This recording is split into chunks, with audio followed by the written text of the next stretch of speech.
Assalamualaikum warahmatullahi wabarakatuh dan salam sejahtera bagi kita sekalian.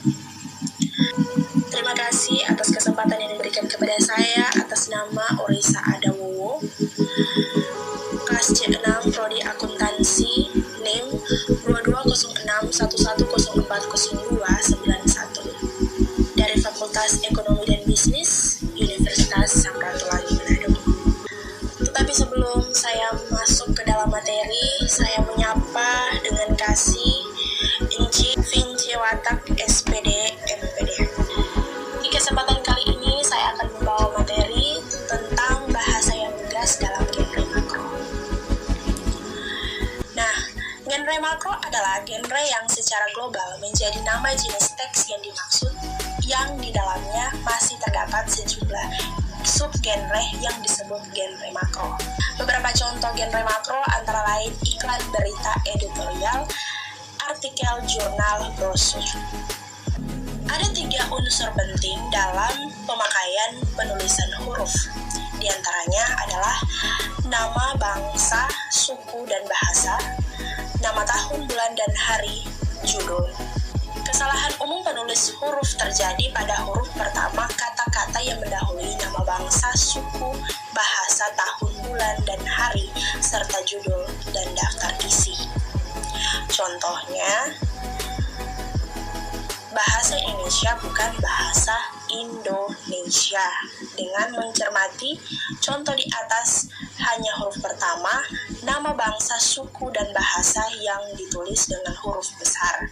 Adapun huruf pertama kata bangsa, suku, dan bahasa yang mengiringi pernamaan itu tetap ditulis dengan huruf kecil. Yang kedua, penulisan kata. Ada juga beberapa unsur dalam menulis kata,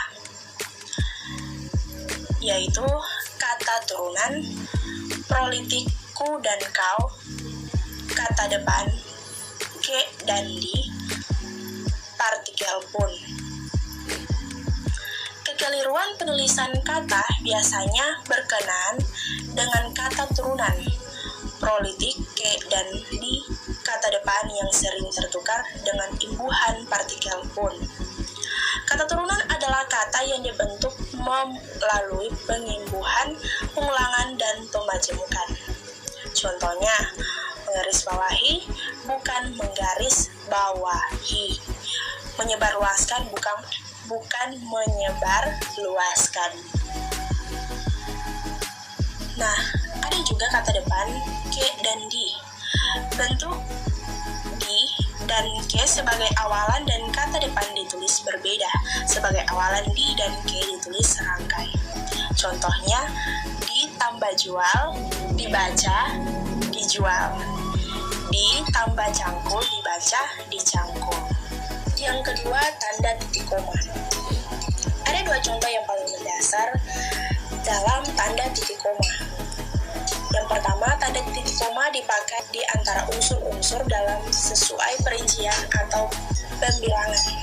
Yang kedua, tanda titik koma dipakai untuk memisahkan kalimat setara yang satu dari kalimat setara berikutnya yang didahului oleh kata seperti tetapi atau melainkan. Selain tanda koma, ada juga tanda titik koma. Penempatan tanda titik koma, contohnya, tanda titik koma dipakai untuk memisahkan bagian-bagian kalimat yang sejenis dan setara. Yang kedua, tanda titik koma dipakai sebagai pengganti kata penghubung untuk memisahkan kalimat yang setara di dalam kalimat majemuk. Nah, selain tanda titik, ada juga 6 faktor penting dalam penyingkatan kata, yaitu 1. Kesatuan, 2. Perpaduan, 3. Keparalelan, 4. Ketetapan, 5. Kehematan, dan 6. Kelogisian. Singkatan yang terdiri atas huruf-huruf awal kata atau suku kata, atau gabungan keduanya, atau yang terdapat di dalam akronim, dan yang sudah diterima oleh masyarakat, tidak perlu menggunakan tanda titik.